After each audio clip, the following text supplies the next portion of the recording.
You're listening to Murder Not Murdering with Erin, And Autumn, a true crime podcast about murder and murdering. but we are not murderers.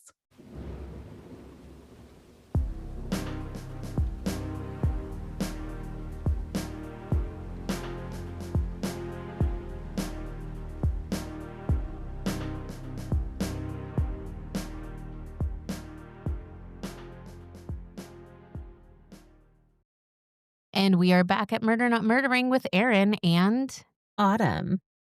that's us. So, Autumn, how's your snoring been? Mm, you know, I only seem to snore when I'm listening to you. What a fun surprise was that? It was pretty funny. When I was listening back, I was like, wait a second. That wasn't real life. That wasn't me. I'm like, I'm Well, much louder than that. I wasn't going to edit it and have it throughout the whole episode, but I was like, it might be kind of funny if I throw in some like old man snoring sound effect just for that moment. And I made sure that you talked a little over it. So it was obviously edited in, but it made me giggle. It was pretty funny. Not far off. Only I'm a little louder. I was just waiting to get your text when you had listened to it. It was pretty funny. I was like, wait a second. Yeah. So if you don't know, Autumn has been a little under the weather, and last week she was worried when she was recording that you would be able to hear her snore breathing because because of congestion. Yes. So when we were joking about it and talking about it, I said that I was going to edit in snores throughout the episode. I put a little teeny clip in there, but I enjoyed it. It was funny for me. I hope everybody else liked it too. I thought it was hilarious. It was hilarious.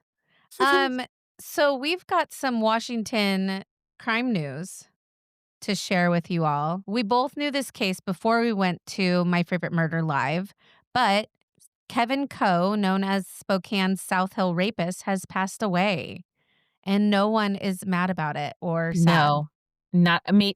And the only person I could have thought in history that would be mad is his Was his weird mom? ass mother, Yes. but she's dead. So, Yeah, so good riddance. mm. That's that's number 1. Number 2, Gary Ridgway, Green River Killer, is in hospice care, also dying. So it's a heck of a death time in Washington state. Hmm. I cannot wait until that soul is no longer on this earth. I know we were talking about it, and Autumn was hopeful that maybe he spilled the beans about where all the bodies are hidden or like given some details so that there can be more closure for families. But I said that bastard's probably not going to do it.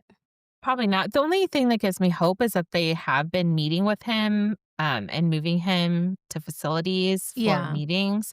And I was thinking maybe they were You know, death talking with him, but I Death don't know. death changes people, even hardened criminals we've seen over the years, by the time that they actually reach that moment where they could possibly truly die, they freak out. So who knows? Maybe I'm just he's gonna hopeful fess up because to it all. yeah, I'm hopeful because he's confessed to murders, right? He knows he confessed to these murders, Yeah. and the reason why he's been holding back evidence is because he's a coward and doesn't want the death penalty to be brought upon him.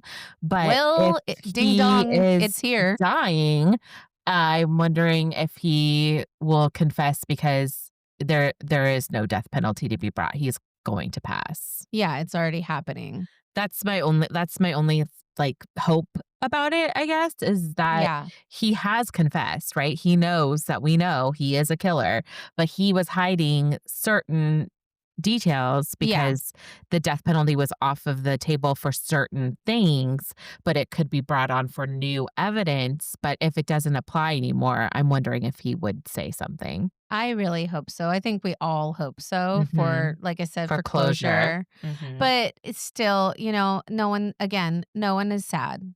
No, not a single soul is sad about this man. No, especially like the Sick, terror that sick he brought. man. Yeah, the terror that he brought into our state, our home. Anyway, that's Death's Door with Erin and Autumn. I just made that up. Um, Oh. Oh, really? I thought that was already established. yeah, it was super established. Anywho, so yeah, that's the news from Washington. Our murderers are dying, so and dead, so that's something. Mhm. Um, Besides that, how's things going? You know, We're just getting into the holidays. just merry and bright. Yep. Like I talked about last time, I was going to see Auntie Mame, and it was so good. I had such a good time. I think tomorrow they're showing White Christmas at Lumberyard, but I ended up having a great time. I had literally one of the best hair nights of my life. I can't believe I didn't take a picture. I've been really bad about that lately. Yeah, you have. You didn't take a picture of your costume or anything. I know. What is wrong with me? I'm usually pretty decent about doing that, but no, I've just been keeping it for the old eyeballs and memory. I ended up having, like, the best time ever, and, the day after, I was happy, had a great time, said I'd never drink again. I lied. I'm a liar. I lied about that. Did drink again, but, uh, had maybe too much fun that night. Hmm.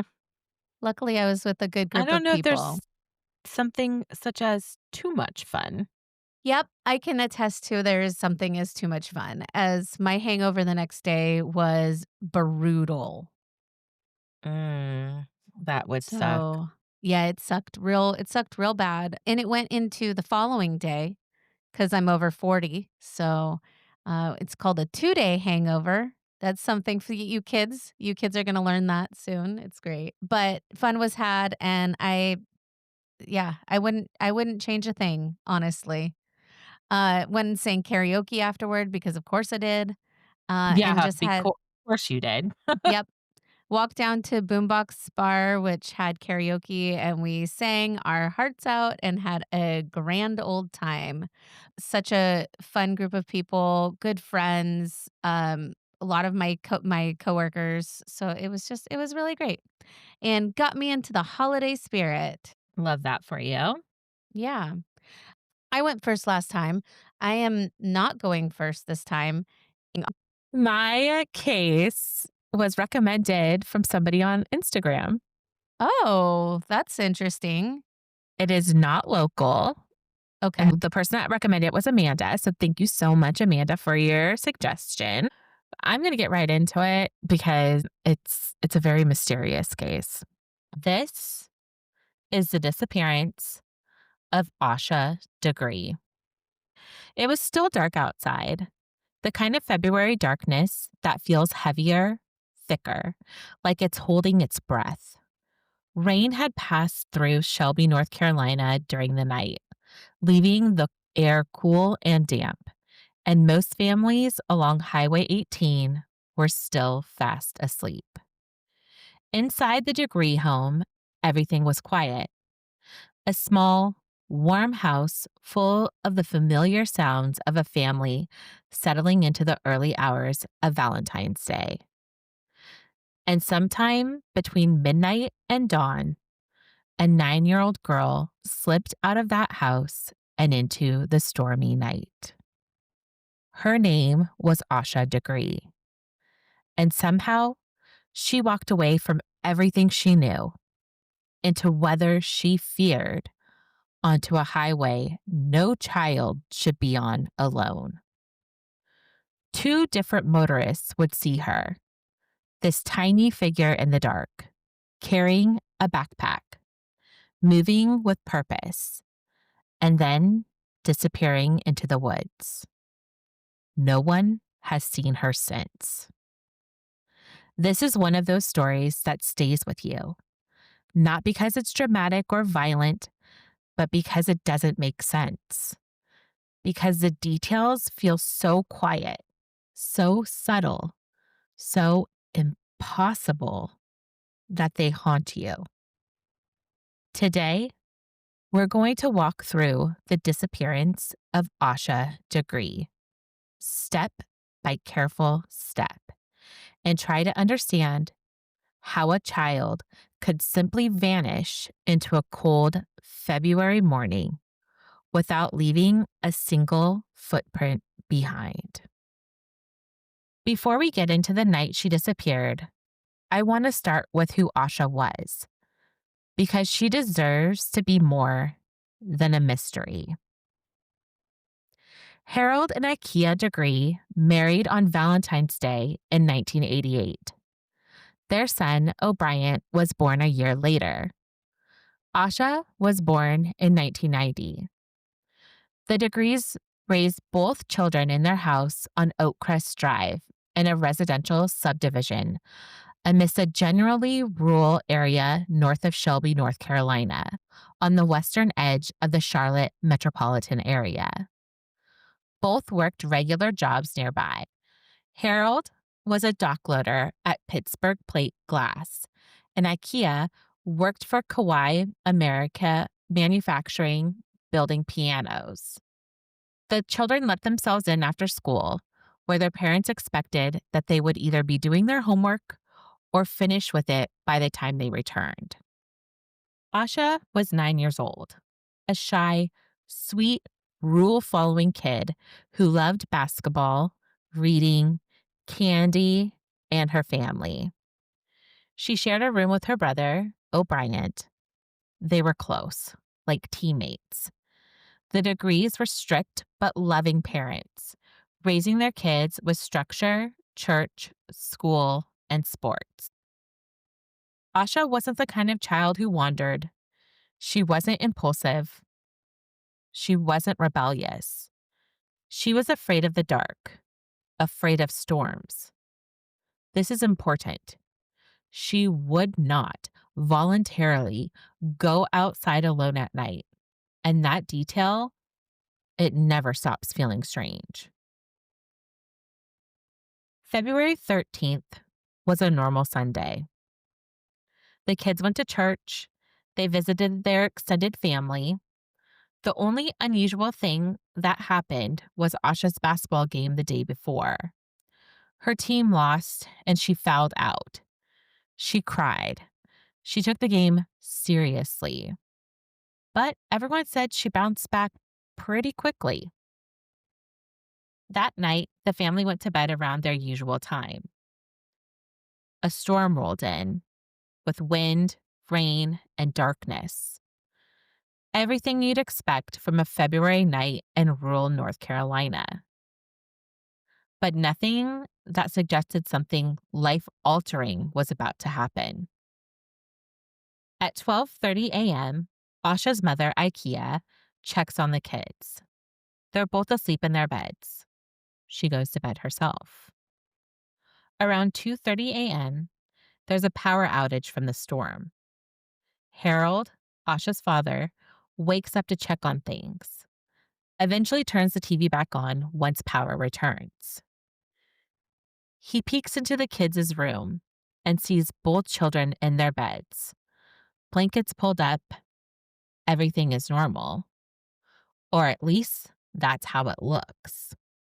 Shortly after his father checked on them, O'Brien, then age 10, recalls hearing Asha's bed squeak. He did not further rouse himself as he assumed she was merely changing positions in her sleep.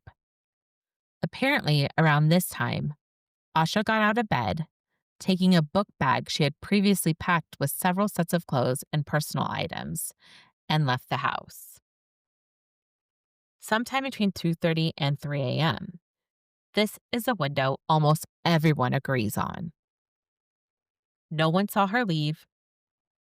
There was no forced entry, nothing disturbed, no sign of something coaxing her outside. She simply walked away into the cold rain. And this is the part of the case that just stops me. A 9-year-old, afraid of storms, walking down a rural highway alone at 3 a.m., it doesn't line up with who she was.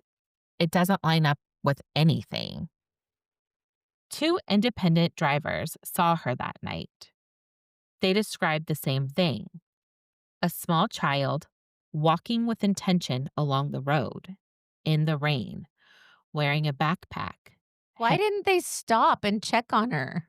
Honestly, I'm not sure Like because a 9-year-old, she's 9. if you saw a young kid walking on the side of the street by themselves in a rainstorm, I'd be like, "Hey, are you okay?" Like, immediately, "Can I 100%. call somebody for you?" I would never just like, drive right by and be like, "That No. was weird." Yeah, I agree. It's not like she was an adult or even a teenager that, like, No, you and could no one was mistake. around her. It's No. nighttime. What It's no. nighttime, and it's a storm. I mean, this child is clearly out of place. Yeah. Both drivers said they slowed down because it didn't make sense. What child would be out here? One of the men tried to check on her, but when he pulled over, she immediately ran off the road and darted into the woods. I mean, it also if a man pulled over, I think I'd be a little scared. Yeah, I mean, she's 9 years old, so there's Yeah. a lot that could be going on. I think if it was like, a woman, I would be a little more like, "Yeah," you know, but Yeah. if a guy pulled over, I think I'd be like, "The stranger danger." Yeah, I mean, that's what she did. She had no hesitation. It's like she was scared or avoiding something. That was the last confirmed sighting of This is Asha. so bizarre. It's like the more I read it, the more questions I had. And I was like, "Yeah, no wonder why, Amanda is wanting us to cover this. This is a very, very mysterious case." At 6:30 a.m., IKEA Degree went to wake the kids for school. O'Brien was in his bed. Asha's was empty. Panic was immediate. There was no "maybe she's playing" moment. This wasn't like her. They searched the house. They searched the yard. They searched the neighbor's property. Nothing. And this is the part that always hits me the hardest because it happens slowly, not in a dramatic moment, not with sirens or chaos, but in that quiet, creeping way that parents know too well when something just feels wrong, but before you can even put it into words. At first, it's easy to believe what you want to believe. Asha's bed is empty, but maybe she wandered to another room. Maybe maybe she's curled up somewhere else and fell asleep. Kids do that. Kids surprise you. But then you check the usual spots: the couch, the bathroom, and the house stays quiet. Too quiet. That little breath of uneasiness starts moving through the air. I always imagine IKEA standing there, somewhere between the hallway and Asha's bedroom doorway, when you can still see the sheets rumpled and the space where she should be, and realizing she's checking the same places twice, then 3 times, because it's easier than letting the worst possibility slip into your mind. And then suddenly, it's not just that she's missing from her room, it's that she's missing from everywhere she should be. The moment where concern shifts into fear is never loud, but it's unmistakable. Because once you open that front door and step out into the early morning darkness and you realize the neighborhood is still, the street is empty, and there's no sign of a wandering child, that's when it hits. The kind of hit that drops straight into your stomach. You can almost feel the panic building as they check outside, calling her name into the dark, hoping for a reply, a rustle, anything, but the world stays still. The air feels heavy, and it becomes clear that whatever happened, it didn't happen inside the safety of their home. That's the realization that changes everything, that pushes things into motion. That moment where parents go from searching to understanding that their child is gone. And from there, everything becomes a blur of instinct. Waking family, calling relatives, calling the police, trying to piece together something that makes sense when nothing does. Because when a child disappears in the dead of night, there's no scenario that feels logical, no explanation that feels possible, only fear and questions. In a house that suddenly feels too big and too empty all at once. By 6:45 a.m., they call the police. Search teams arrive quickly. Dogs were brought in, but the rain had washed away most scent trails. By mid-morning, hundreds of people were out searching. Wooded areas, abandoned buildings, ditches, fields, all combed over. And despite the massive effort, not a single solid clue turned up. It was like she vanished into thin air. For over a year, the case stayed painfully open. What makes this case even harder to sit with is that for a long time, there were no real clues, no trail, no sign of where Asha went or who she met out on that dark highway. But then, more than a year later, in August of 2001, a discovery was made miles away from where she was last seen. And it wasn't random. It wasn't just a scrap of something that maybe belonged to her. It was unmistakable. A contractor working in the woods off Highway 18, more than 20 miles from Asha's home, uncovered a plastic trash bag. Inside that bag was another bag, and inside that was Asha's book bag, her little purse, items that only she should have had. And this part always gets me. Everything had been sealed away carefully, intentionally, almost like someone wanted the bag hidden, not thrown out, protected from the elements, buried deep enough that no one would find it unless they were digging right there.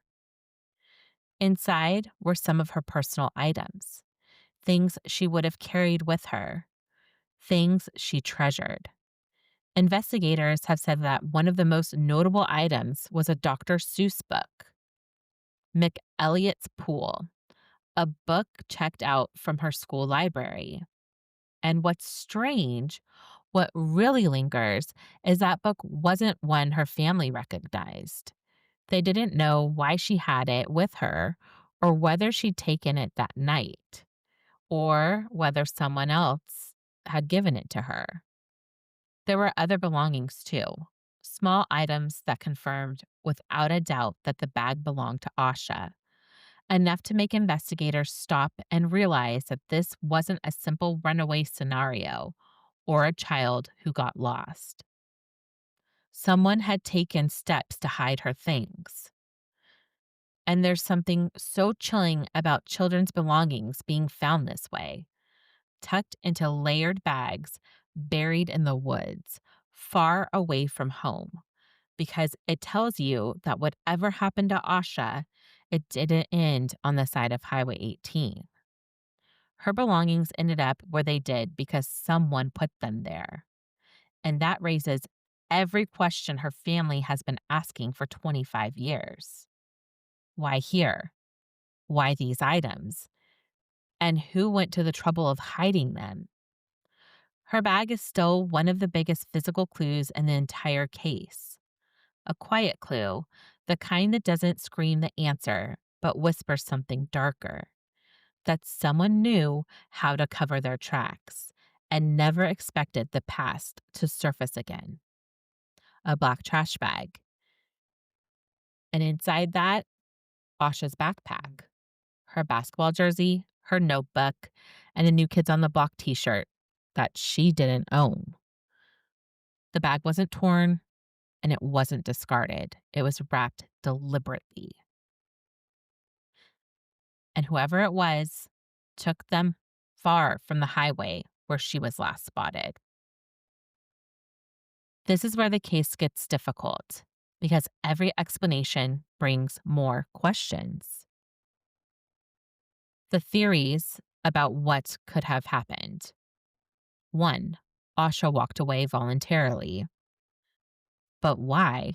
She didn't take extra clothes. She didn't take her favorite items. She didn't leave a note. She wasn't in trouble. She was afraid of the dark, and she didn't have a reason to go anywhere. It doesn't fit. Not to mention, she was just 9 years old. 2. she was lured or groomed. Police have never found evidence of grooming. The family didn't have a computer at home, and they were extremely careful. But could it have been someone she trusted?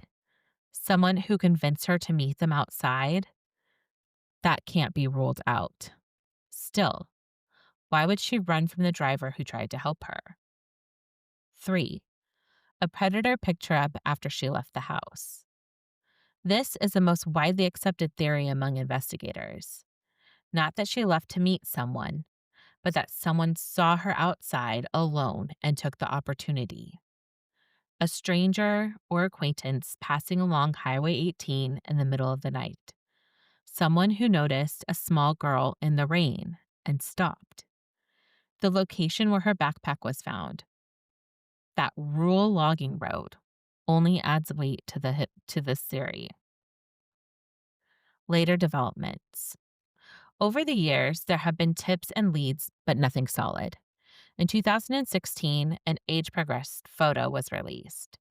In 2017, the FBI announced a particular man may have been connected to the area where her backpack was found. In the last couple of years, Asha's case has taken a turn. Not a resolution, but a shift. After decades of quiet leads and stalled tips, investigators in Cleveland County began focusing on a local family connected to several properties near where Asha's belongings were found. In 2024, search warrants were carried out at multiple homes owned by members of the Dedman family. And for the first time, investigators publicly stated that they believe Asha was the victim of a homicide and that someone concealed her body. One of the more unsettling details revealed in those warrants was that DNA connected to a daughter of the Dedman family showed up on items found inside the trash bag where Asha's backpack and clothing had been buried years earlier. Investigators also seized a dark colored vehicle matching the description of a vehicle of interest seen in the area around the time she disappeared.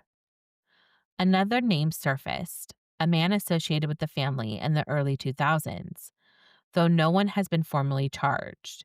These developments didn't answer the questions we've all had for years, but they did confirm something important. Investigators were circling closer to people they believe know far more than they've said. And then, in early 2025, a new round of search warrants came out. This time, the sheriff's office stated they had probable cause to believe that cell phones belonging to 3 members of the Denman family, Roy Dedman and 2 of his daughters, could contain evidence of obstruction of justice. Even with all of this, DNA, vehicles, searches, electronics, no arrests have been made. No one has been charged with harming Asha or hiding evidence, and Asha herself still hasn't been found. But for the first time in years, the case feels like it's moving. Slowly, quietly, but moving. Investigators have said they believe people out there know exactly what happened on that cold morning in 2000. And these warrants, this new pressure, might finally be what brings those secrets into the light. Today, Asha would be in her 30s. Her family still holds a walk every Valentine's Day. They've never stopped searching, never stopped believing she could be found. Her mother keeps her room the same, just waiting. There's something deeply human about Asha's story, something tender and unsettling all at once. A little girl leaves home in the middle of the night for reasons no one has ever understood and disappears into a landscape she shouldn't have been in at all. No struggle, no clear evidence, just a child, an empty bed, a couple of sightings on a lonely highway, and a backpack buried miles away. Cases like this stay with us because they're quiet, because they're full of moments that don't add up, because a child should never be able to vanish this completely. If you lived in North Carolina in 2000, or if you knew someone who lived along Highway 18, or if you heard anything in those early hours of Valentine's Day, you might hold a piece of this puzzle without realizing it. And as these pieces slowly fall into place, you can't help but feel that someone, somewhere, finally might be running out of time to hide the truth. And even today, 25 years later, someone out there knows what happened to Asha Degree. If you have information, please contact the Cleveland County Sheriff's Office or Crime Stoppers at 704-481 TIPS. Asha deserves answers. Her family deserves answers. And cases like hers, they can still be solved, even decades later. My sources were Wikipedia, WCCB, Charlotte, and WBTV. Well, that was so sad. I know. I honestly, it's the whole thing is just, Well, and it also just the is fact that her so parents weird. got married on Valentine's Day and then their daughter disappears forever on Valentine's Day. How freaking heartbreaking. Like, as Well, it's just like, just, I mean, not that anything is no. ever the same again, but I mean, it took such a vibrant, happy day for them. And now it's like this deep, dark, dreadful day. It It's just just a lot of it another did layer. all of it makes no sense. Like, why Yeah, she would was she 9 years leave old. and just pack a backpack and go? The only thing I was thinking is, like, what if, someone like you were saying grooming, like, Uh-huh, someone planted something in her head, like, "You have to meet us on this day," or whatever, or even, like, they could have threatened her, "We'll hurt your parents if you don't show up," or you know what uh-huh. I mean? Like, something like that. That's the only thing that could have motivated her being so young to go out in a storm, especially knowing that she's afraid of them. It's really baffling. And the weird 100%. and the weird caretaking of her backpack and items. Yeah, and so this is, like, hearsay, obviously, there because someone's been arrested, but the Sure. DNA of the daughter of the Deadman family, um, was found on her backpack, and people have been saying that she has been bragging that she killed her, like, at Oh. bars and See, stuff. yeah, I was thinking it had something to do like, not just the DNA. I mean, there's how old was she at the time? 9. No, the Oh, I don't daughter. know, they don't have See, they that's the part that I wanna mhm. know. Like, how old Like, was was she? she a Were they rival's similar, child? yeah, similar Yeah. ages, or was she, like, a teenager up to no good, or what? I the whole thing is very baffling, and the fact that they have DNA evidence, but they don't have enough to connect it is just frustrating. Mhm. I just I cannot even imagine what her family feels like. Yeah. Well, thank you, Amanda, for sending this to us and spreading the word. Mhm. Oh my gosh, I really hope that she's found. Well, this momentum, I'm hoping, helps Mhm. revive something. Something, for sure. Yeah.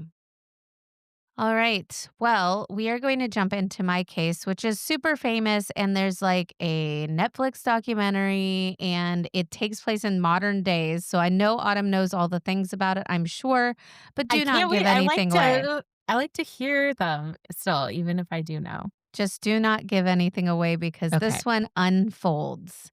got it. So I'm hoping that there is at least a few people that listen to this podcast that do not know this case, because I didn't know it since I hardly watch anything that has anything to do with anything modern. And and I was just like surprised. I'm And ready. yeah. Okay, Let's dig in. here we go. The woman who would not stop texting. The strange disappearance of Cari Farver. You know the saying, hell hath no fury like a woman scorned? Well, it turns out hell hath no fury like a woman with unlimited data, a burner phone, and an agenda. Today, we're diving into one of the strangest modern stalking cases you will ever hear. This is a story about love, jealousy, digital footprints, and one woman who would not stop texting. But here's the twist: for most of this story, no one even knows if she's still alive. This is the case of Dave Kroupa, Liz Golyar, and Cari Farver, and the 3-year nightmare that followed. Our story begins in Omaha, Nebraska, 2012. Industrial, practical, calm. The kind of place where the wildest thing that happens is a tornado siren test or someone running a yellow light. Dave Kroupa, 37, a mechanic, father of two, newly single after ending a long term relationship, had just relocated to Nebraska, to a town where his ex wife had moved back to. He was lonely, in a new place, and single for the first time in years. So he does what most folks are doing at that time: he downloads a dating app.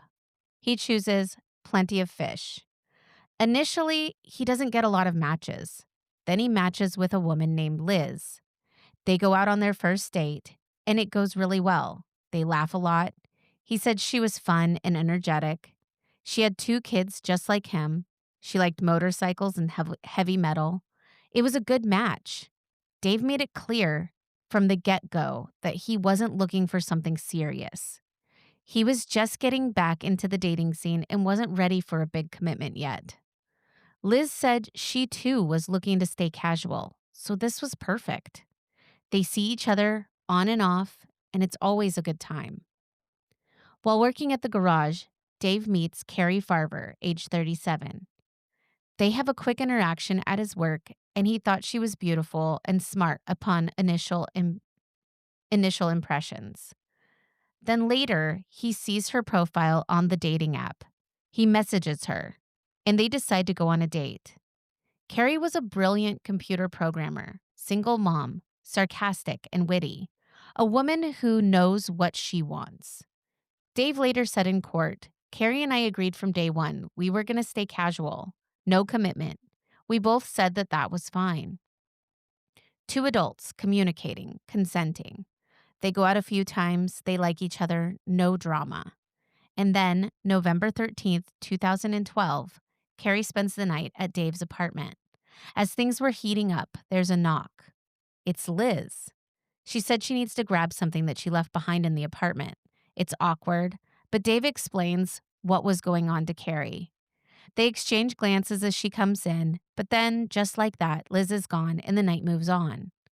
Carrie heads home, but she calls Dave about halfway and invites him to her place. She says, "Let's have some fun and keep it casual."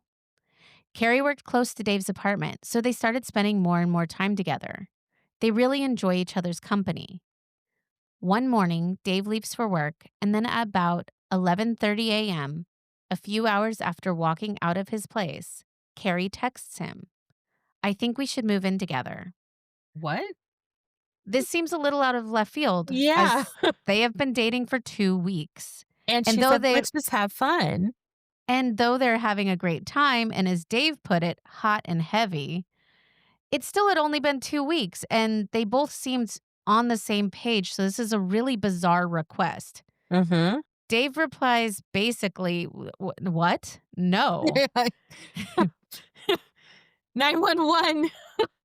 It's yeah. And immediately, the response it gets is, "Fine, fuck you, you've ruined my life," and a barrage of other texts, one after another. He's thinking to himself, this is strange, unexpected, intense. He was shocked, but it'd only been 2 weeks. So he was sad things didn't work out, but he had to move on, 100%. He's probably like, thank goodness this woman showed her true colors right? Dodged a bullet. before. Yeah. A couple days passed. Then more messages roll in. "You're a bastard," escalating to, "I'm going to destroy the things you care about. Your life will be ruined for ruining mine." And they keep coming and coming. Threats, accusations, insults, ramping up message by message. Dave remembers his phone buzzing nonstop. This is a quote: "She would send 60 to 100 messages a day. I couldn't keep up. I personally Who would go could? insane."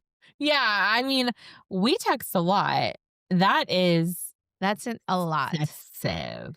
Meanwhile, Carrie's mom, Nancy Rainey, knew her daughter had met someone and occasionally stayed at his place, so initially she thought things were okay. Then she realizes something is wrong. She contacts the sheriffs. They stop by the garage that Dave works at.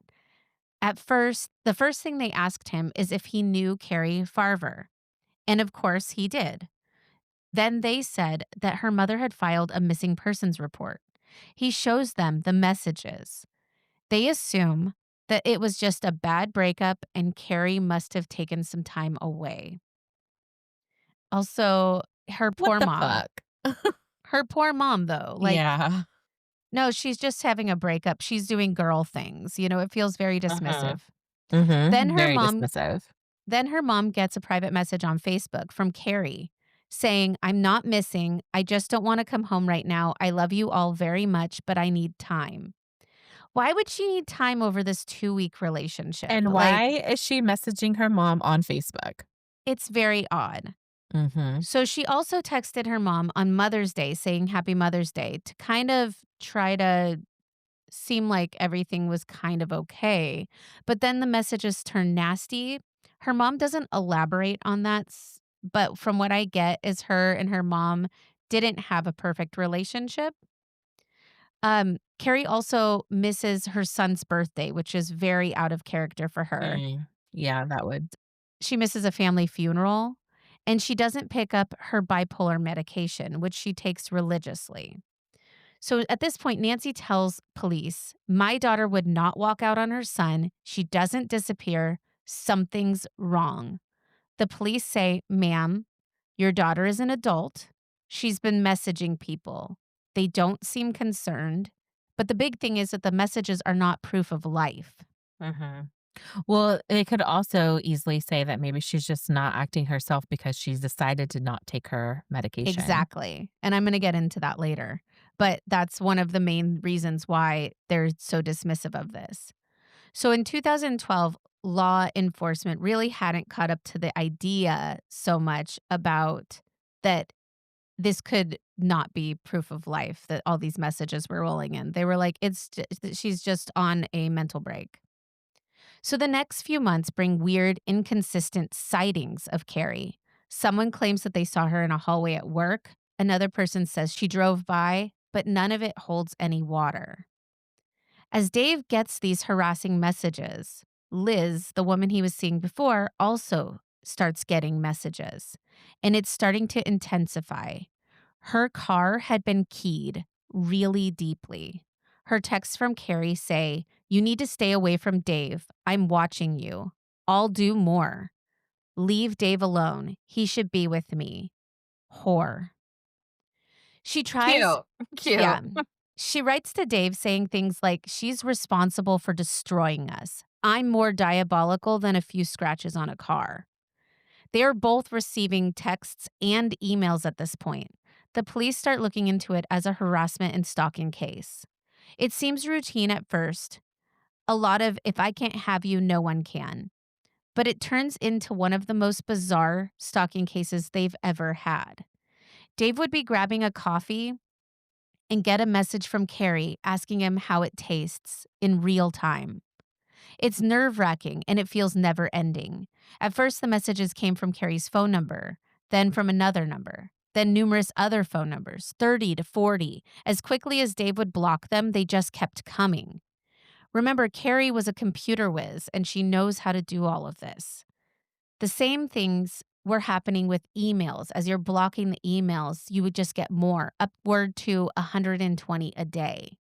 Oh my god. Dave tells police that Carrie is messaging him while he's at work, describing the customers that he is talking to. So police start scanning the area, trying to find out where she could be watching him from. They canvass the neighborhood, they show her picture around, but no one has ever seen Carrie before. Then Carrie messages Dave that she has moved into an apartment very close to his house. Even tells him which unit she's in. Dave is worked up at this point and he goes to confront her. He is fed up. But when he gets there, the apartment doesn't exist. And he is frustrated.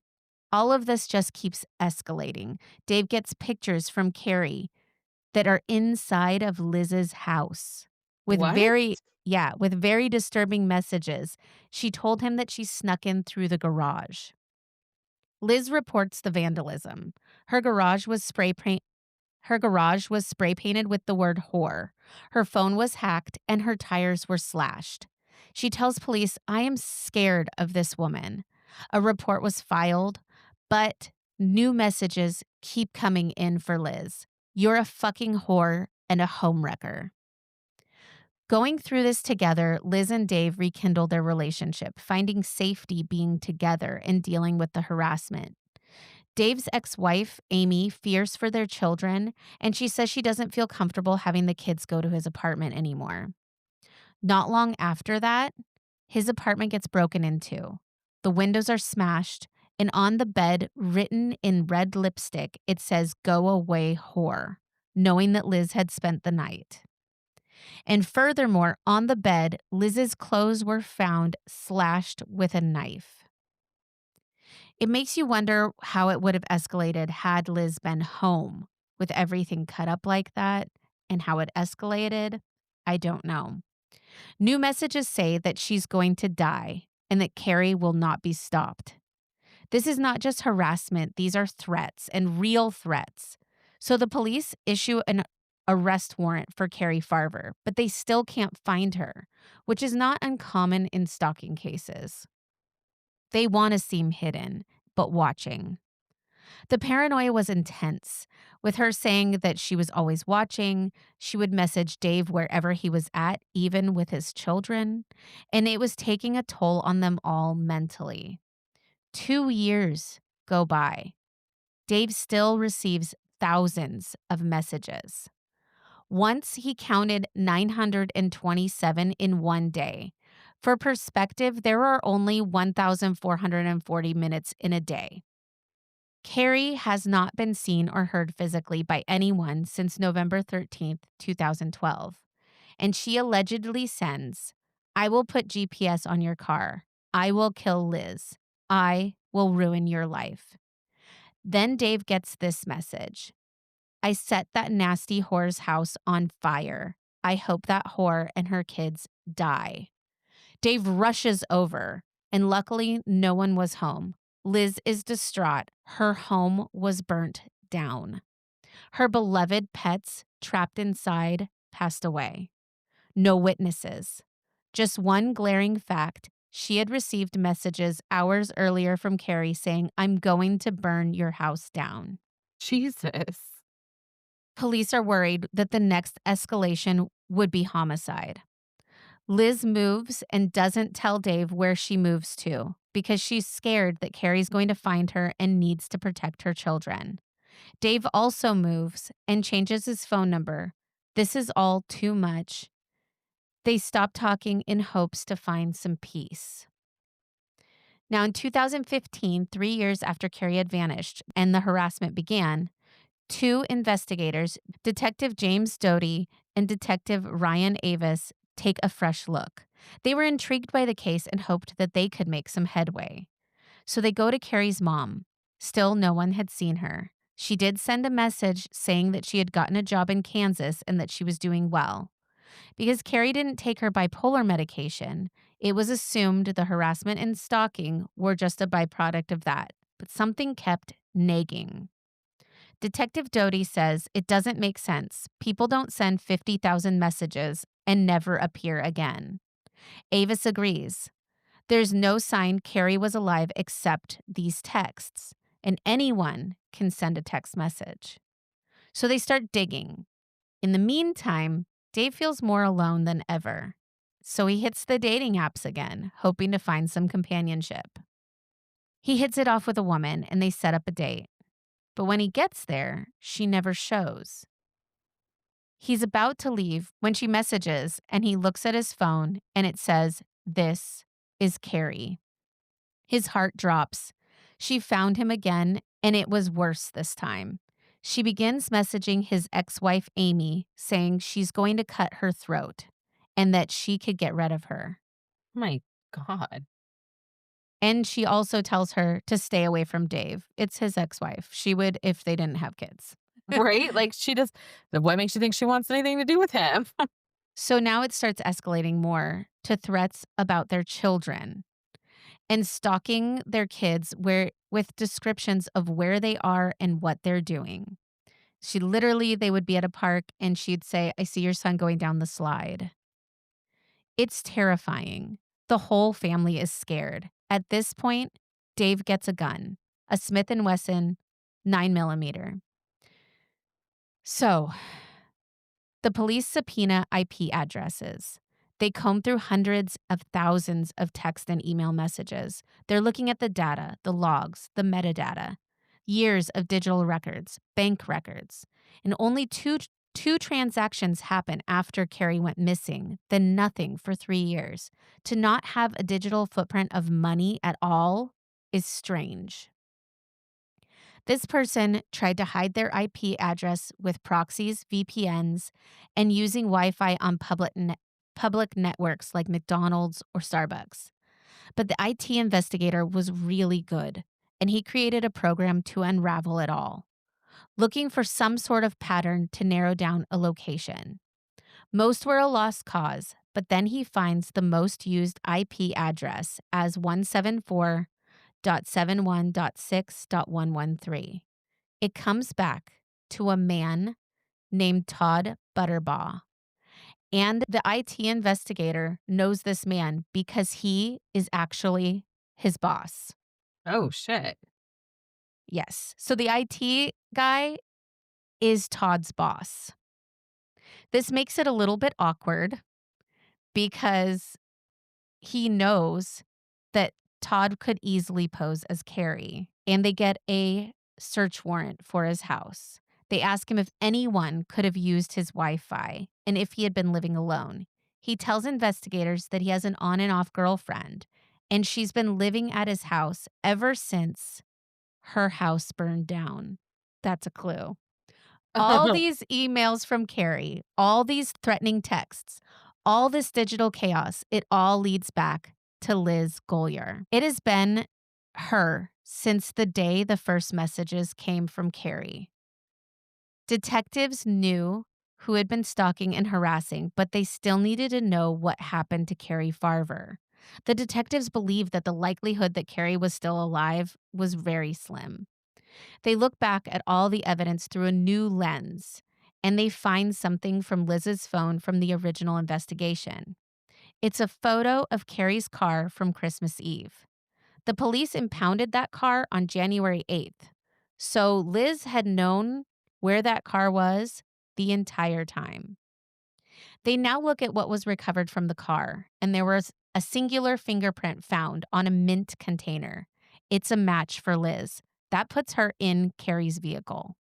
This is a big break, but they need more to build a case upon. So investigators track Liz's vehicle to watch her movements.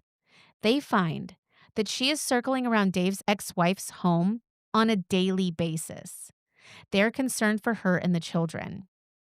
One Sunday, Dave comes home after visiting the kids, and he goes to his closet to find that his gun had been moved.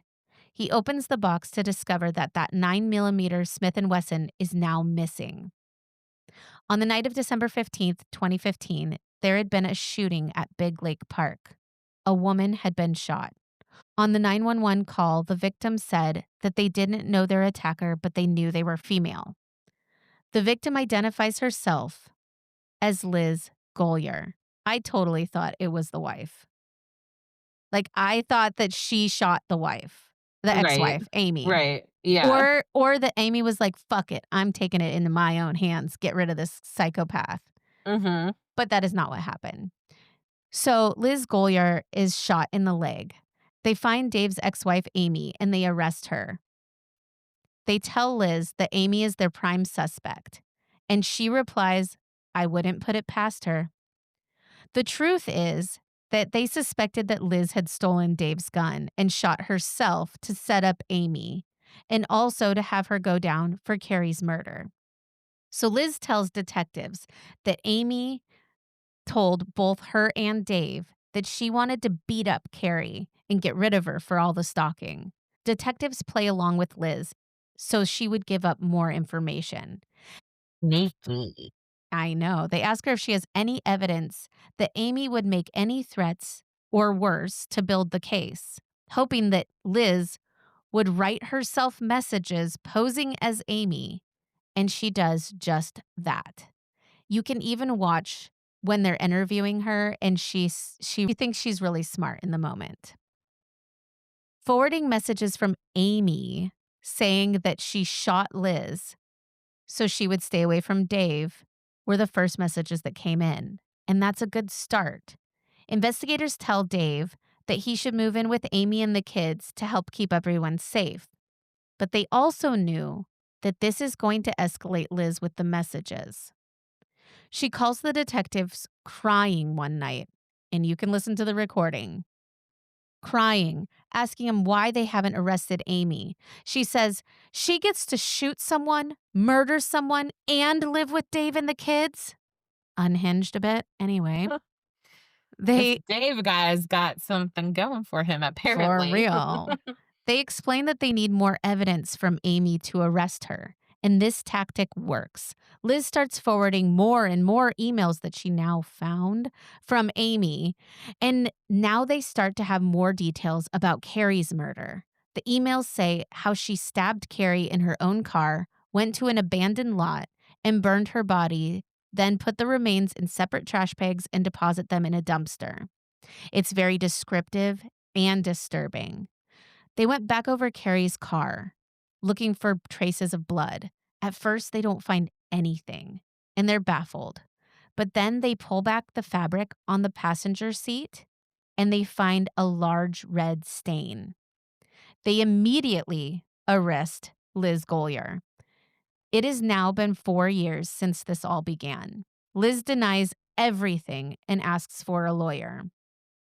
Now they have to prove that Liz keyed her own car, burnt her own home with her pets inside, diabolical, sh- Diabolical.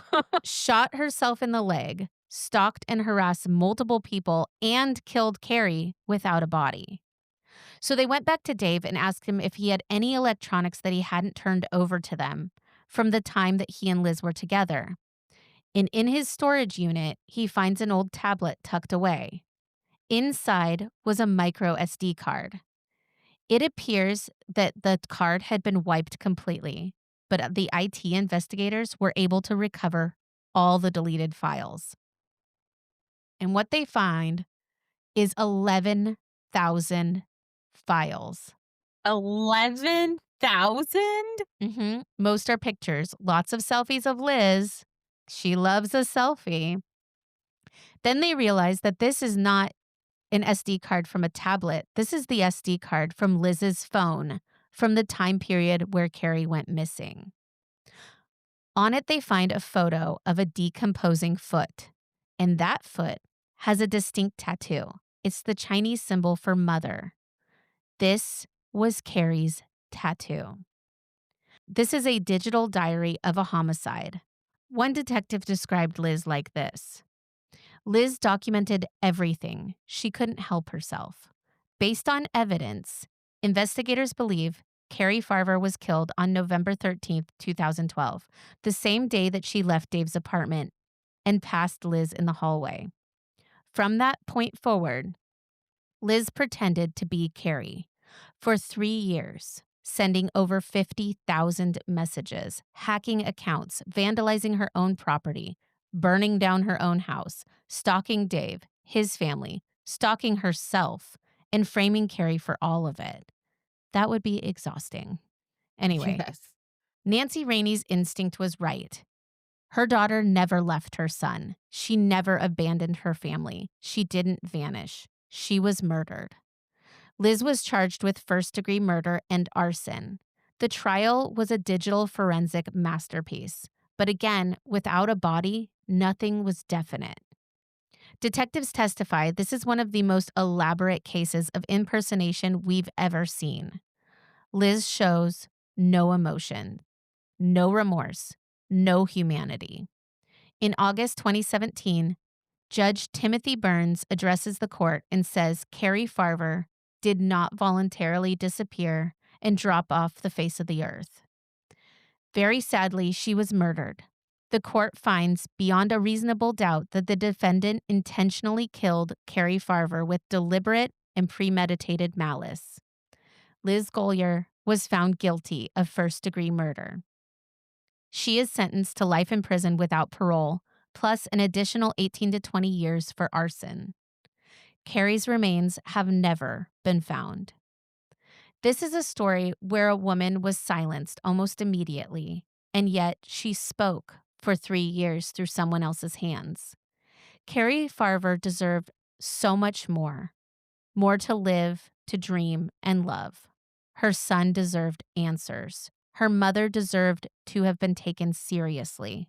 And Dave deserved better than 3 years of psychological warfare that have left a mark. As Detective Avis said, Carrie didn't abandon her life. Someone stole it and then stole her identity. This case is proof that monsters don't always hide in the dark. Sometimes they hide behind a keyboard. My sources were the Netflix documentary Lover, Stalker, Killer, articles by A&E, People Magazine, ABC, and Time Magazine. That one always gets me. Like, as you knew, I know that one. But Yeah. it's always so wild to me because not only did she manipulate the situation, she was trashing this woman's name, completely making everyone think she was absolutely bonkers while she had killed her. I mean, truly, over and over again. And It's not like she and could have just been like, like done nothing. Like, I mean, obviously, I never wanted her to kill her anybody, but it's not like she could have just killed her, then moved on. Like, no one would ever have heard from her again, right? Like, instead, no, she made her like a psycho stalker. she's tarnishing her image, right? Hmm. By doing that. But also was psychological warfare. All of these people involved were deeply paranoid and terrified. Think that you're going to go grab a coffee or you're going to the park with your kids and you're getting text messages about what you're wearing and what you're doing. Like it was to just terrorize them. Hmm. In the hopes of, I guess, getting Dave. Like, I don't even know if that was the main motivation there. I'm pretty sure it was. And I feel like what she was hoping for was it to bond them. Well, that's what it And did do for a while. right. But I mean, like, bond them into like her and him, like, getting married and living happily ever after. But then what would happen? Like, Carrie would just disappear? Yeah, I mean, at that point. Like, to me, the whole case is just wild.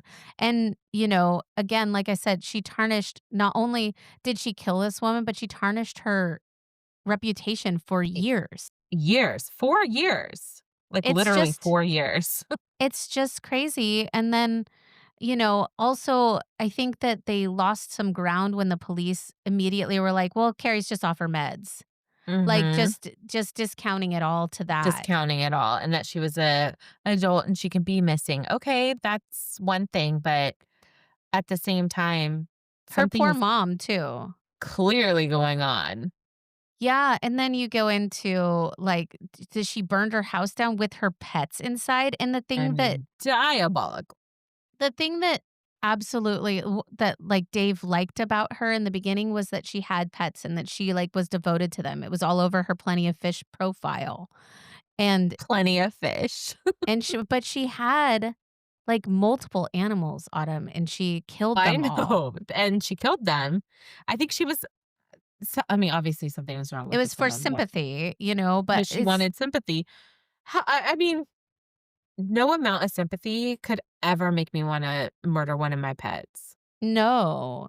No. I They're mean, my and babies. the fact that she well, at that point, right, she'd already murdered a person, and she was working backwards in the serial killer way of things, right? This is true because usually it's the pets and then the people. Yeah. But I mean, she already has a taste for blood now, and I feel like at that point, she's so wrapped up in it. What else is she gonna do? I mean, she literally shoots herself in the leg. Mhm. Oh, she was dedicated to the bit. I mean, honestly, that's some really, really intense stalking, and how No terrifying. Like, man is worth this, women. No, No man is worth this. for lack of a better phrase, there are plenty of fish in the Right? sea. There are plenty of fish. No, honestly, I don't know if you watched a lot of Sex and the City, but I sure did back in the day. And that maybe he's not that into you moment that happened, like, stop trying to make excuses for people. Like, if they wanted to see you, they'd see you. If they wanted to text you, they would text you. Like, things come up, things happen and everything, but people make that shit happen if they really are invested. So, no, they're not just scared. No, they're not this. I mean, it's not always as simple as that, but you know, you don't you don't have to lust after someone that's not into it. If they're not, Right. it's okay. It's okay. Mhm. You It's will okay. find the Move person on. for you. You will find the person for you. And maybe it's just a sign that you need a little bit of me time to fall back in love with yourself before you're ready for someone to fall in love with you. And that's what I have to say this week on a very sweet ending there. Take care of yourselves. We love you. Don't stalk us. And but do stalk our Instagram page at Murder Not Murdering Murder not murdering. and check it out. We will post pictures of the people involved, including the Crime Stoppers number to call if you have any information about Autumn's case. We will be back again next week with a brand new episode for you every Monday. Thank you so much for listening to us. We'll see you next week. Bye. Bye.